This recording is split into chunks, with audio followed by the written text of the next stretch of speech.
ಎಲ್ಲೋ ಕೈ ಕೊಟ್ಲು ಅಂತ ಕಾಣಿಸುತ್ತೆ ಅಲ್ವೇನಾ? ಊರಿಗೆಲ್ಲ ಒಬ್ಳೆ ಏನೋ ಪದ್ಮಾವತಿ. ಅರೆ ಮಾರೋ ಗೋಲಿ ಯಾರ್. ಸವಿತಾ ಹೋದ್ರೆ ಸರಿತಾ ಬರ್ತಾಳೆ, ಸರಿತಾ ಹೋದ್ರೆ ಶ್ರೀದೇವಿ ಬರ್ತಾಳೆ, ಶ್ರೀದೇವಿ ಹೋದ್ರೆ ಜಯಪ್ರದಾ ಬರ್ತಾಳೆ. ಹಾಗಂತ ಈ ಮನ್ಮತ ಕಾಯ್ತಾ ಕೂತ್ರೆ ಊರಲ್ಲಿರೋ ಕನ್ಯೆಯರೆಲ್ಲ ಶ್ರೀಮತಿಯರಾಗಿ ತಾಯಂದ್ರಾಗ್ಬೇಕಾಗತ್ತೆ. ಆಗ ಇವನು ಅವ್ರ ಮಕ್ಕಳನ್ನ ಎತ್ತಿ ಚಿನ್ನ ರನ್ನ ಅಂತ ಆಟ ಆಡಿಸ್ಬೇಕಾಗತ್ತೆ. ಆಗ ಆ ಮಕ್ಕಳೆಲ್ಲ ಇವನ್ ಸುತ್ಕೊಂಡ್ಬಿಟ್ಟು ಮಾಮ ಮಾಮ ಮಾಮ ನನಗೊಂದು ಐಸ್ ಕ್ರೀಮ್ ಕೊಡ್ಸು ಮಾಮ, ಐಸ್ ಕ್ರೀಮ್ ಕೊಡ್ಸು ಮಾಮ ಅಂತ ಹೇಳ್ಬೇಕಾಗತ್ತೆ. ಇನ್ನೊಂದ್ಸಲ ವಿಚಾರ ನೋಡು ನನ್ನ ಮಗನೇ ಒದ್ದು ಬಿಡ್ತೀನಿ. ಯಾಕೋ ಯಾಕೋ ಆ ಗುರ್ಗಣ್ಣಿ ನೋಡ್ತಾ ಇದ್ಯಾ? ನೀನ್ ಇನ್ನೊಂದ್ಸಲ ಆ ಗುರ್ಗಣ್ಣಿ ನೋಡಿದ್ರೆ ಈ ಸಿಗರೇಟ್ ನ ನಿನ್ ಕಣ್ಣಿಂದ ಹಚ್ಬೇಕಾಗತ್ತೆ. ಸರ್ಸು, ನೀನು ಅಮ್ಮ ಭಿಕ್ಷೆ ಬೇಡ್ಬೇಕಾಗತ್ತೆ. ನೋಡು, ಈ ಮನೆ ಬಗ್ಗೆ ಆಗ್ಲಿ ನಿನ್ನ ಅಕ್ಕನ ಶೀಲದ ಬಗ್ಗೆ ಆಗ್ಲಿ ನಿನಗೆ ಅಷ್ಟೊಂದು ಆತಂಕ ಇತ್ತು ಅಂದ್ರೆ ಮೊದ್ಲೊಂದ್ ಕೆಲ್ಸ ಹುಡುಕಿ 4 ಸಂಪಾದನೆ ಮಾಡು. ಆಮೇಲೆ ಅದೇನ್ ಚೀರಾಡ್ತೀಯೋ ಚೀರಾಡು. ಲೇ, ಸಂಪಾದನೆ ಅಂದ್ರೇನು ಜೀವನ ಅಂದ್ರೇನು ಅಂತಾನೆ ಗೊತ್ತಿಲ್ದೆ ದೊಡ್ಡ ದೊಡ್ಡ ಮಾತಾಡೋ ನಿನ್ನಂತವ್ರ ಭಾವನೆಗಳಿಗೆ ನಾನು 3 ಕಾಸಿನ ಬೆಲೆನೂ ಕೊಡಲ್ಲ.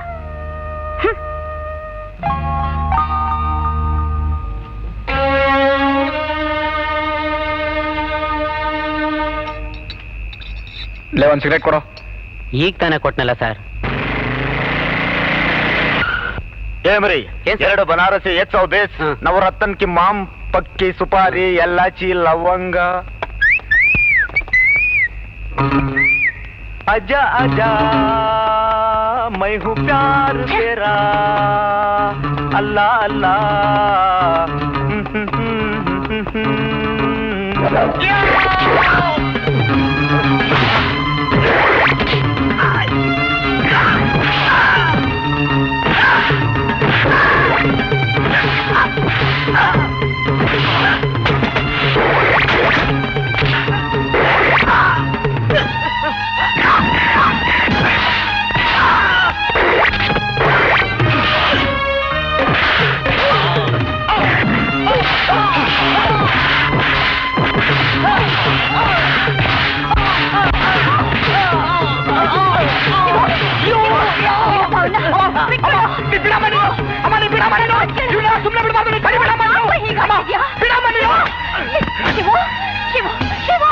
ನನ್ ಮಕ್ಕಳು ಹೊಡೆದಾಟಿಂದ ಬೇಗ ಬೆಳೆಯುತ್ತೆ ಕಣೋ.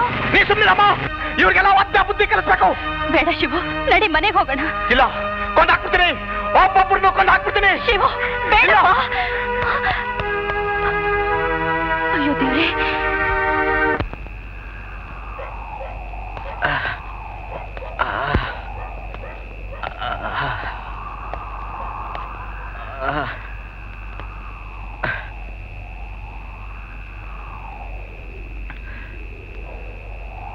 ಆ ಶ್ರೀನಗರದ ಹುಡುಗರು ಬಾಲ ಬಿಚ್ಚೋದ್ ಜಾಸ್ತಿ ಆಯ್ತು. ಅವನ ಹೆಸರೇನು? ಶಿವು, ಚಂಕನೇಗೌಡನ ವಠಾರ, 1st ಫ್ಲೋರ್. ನಾಳೆ ಅವನ್ ಎತ್ಕೊಂಡು ಬನ್ನಿ. ಹಗಲಲ್ಲಿ ಸಿಗದೆ ಇದ್ರೆ ರಾತ್ರಿ ಮನೆ ನುಗ್ಗಿ ಹಾರಿಸಿ ಮಗನಿಗೆ ಸ್ವಲ್ಪ ಮೈಗೆ ಎಣ್ಣೆ ಹಚ್ಚಿ ಮಸಾಜ್ ಮಾಡಬೇಕು. ನೀನ್ ದುಡ್ಕಬಾರ್ದಿತ್ತು.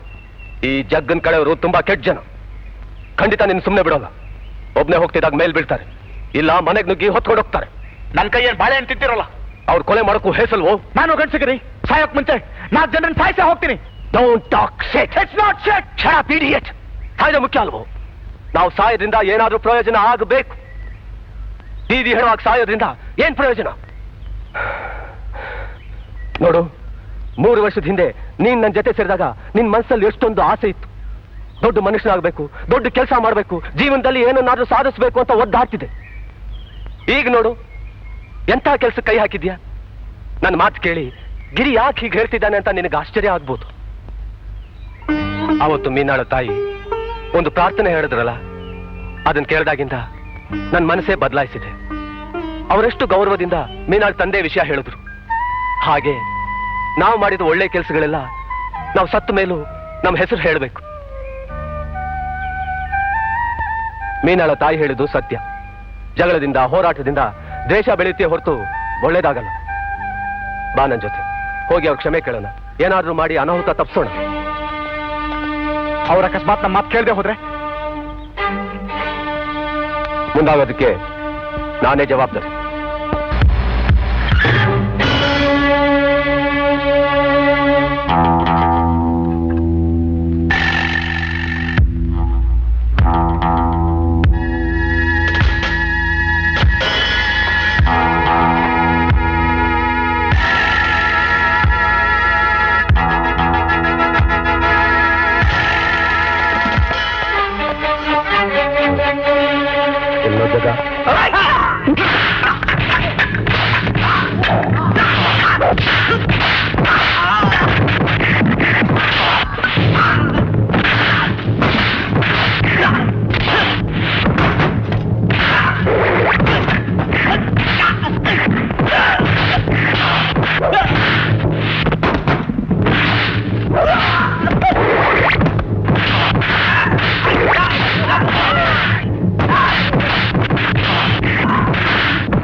ಹಾರಿ ಹಾಕಿ ಬಂದು ಕುಂತೈತೆಲ್ಲೋ ಮಾವ ಬಂದೈತೆ ಕುಂತೈತೆ ಒಬ್ಬೈತೆ ಏರಿ ಮೇಲೆ ಏರಿ ಅಂಬೆ ಕೆಳಗೆ ಹಾರಿ ಹಾಕಿ ಬಂದು ಕುಂತೈತೆಲ್ಲೋ ಮಾವ ಬಂದೈತೆ ಕುಂತೈತೆ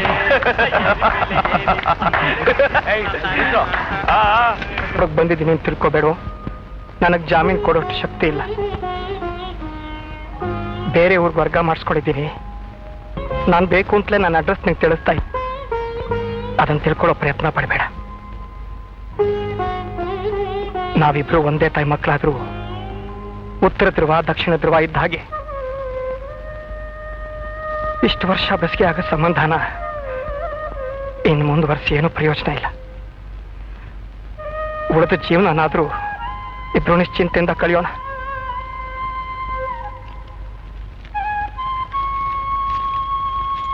ಮನೆ ಖಾಲಿ ಮಾಡಿ ಬೀಗ ಹಾಕಿದ್ದೀನಿ. ತಗೋ ಬೀಗದ ಕೈ.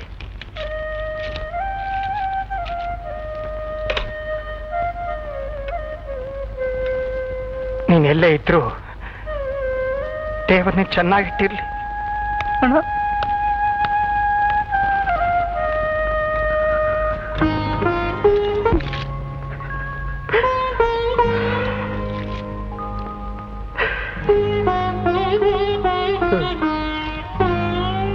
ಗಿರಿ, ನನಗೀಗ ನಿಜವಾಗ್ಲೂ ಸಂತೋಷ ಆಗ್ತಿದೆ ಕಣು. 4 ವರ್ಷ ಆದ್ಮೇಲೆ ನನ್ನ ಜೀವನಕ್ಕೊಂದು ಹೊಸ ತಿರುವು ಸಿಕ್ಕಿದೆ. ಕೆಲಸ ಕಳ್ಕೊಂಡಾಗಿಂದ ಅಣ್ಣ ಅದಕ್ಕೆ ಎದುರು, ನೆಂಟ್ರೆಸ್ಟ್ ಎದುರು ಜಾರು ಬಿದ್ದವ್ರ ತರ ಅವಮಾನದಿಂದ ತಲೆ ತಗ್ಗಿಸ್ತಿದ್ದೆ. ಆದ್ರೆ ಈಗ ನನಗದೆಲ್ಲದ್ರಿಂದ ಬಿಡುಗಡೆ ಸಿಕ್ತು. ನನಗೆ ಯಾರ ಸಂಬಂಧನೂ ಇಲ್ಲ, ಯಾರು ಹಂಗೂ ಇಲ್ಲ. ನನಗೇನ್ ಬೇಕಾದ್ರೂ ಮಾಡ್ಬೋದು. ನನ್ನನ್ನು ಯಾರು ಕೇಳೋ ಹಾಗಿಲ್ಲ. ನಾನು ಯಾರನ್ನು ಮೆಚ್ಚಿಸ್ಬೇಕಾಗಿಲ್ಲ ಗಿರಿ. ನನಗೆ ಸ್ವತಂತ್ರ, ಸಂಪೂರ್ಣ ಸ್ವತಂತ್ರ ಗಿರಿ, ಸಂಪೂರ್ಣವಾಗಿ ಸ್ವತಂತ್ರ. For more updates, like, comment, subscribe to our channel.